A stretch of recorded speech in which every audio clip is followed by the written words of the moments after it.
আজ থেকে অনেক বছর আগে মরুর বুকে এক পবিত্র নগরী ছিল, মক্কা। চারপাশে পাহাড় ঘেরা আরবের এই শহরে কাবা শরীফ ছিল, যেটি নির্মাণ করেছিলেন হজরত ইব্রাহিম আলাইহি ওয়াসালাম ও তার পুত্র ইসমাইল আলাইহি ওয়াসালাম।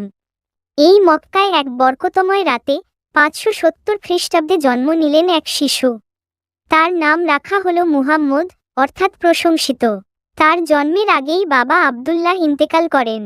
মা আমিনা সেই ছোট্ট শিশুকে বুকের মাঝে নিয়ে দোয়া করতেন, যেন তার ছেলে আল্লাহর প্রিয় বান্দা হয়।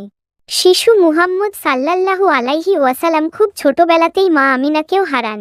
তখন তার বয়স মাত্র 6 বছর। দাদা আব্দুল মুত্তালিব তাকে আগলে রাখেন, কিন্তু তারও মৃত্যু হয় 2 বছরের মাথায়। তখন চাচা আবু তালিব তাকে নিজের ছেলের মতো লালন পালন করেন। মুহাম্মদ সাল্লাল্লাহু আলাইহি ওয়াসাল্লাম ছোটবেলা থেকেই আলাদা ছিলেন। মিথ্যা বলা তো দূরের কথা, কখনো কারো সাথে রাগ বা অন্যায় করতেন না।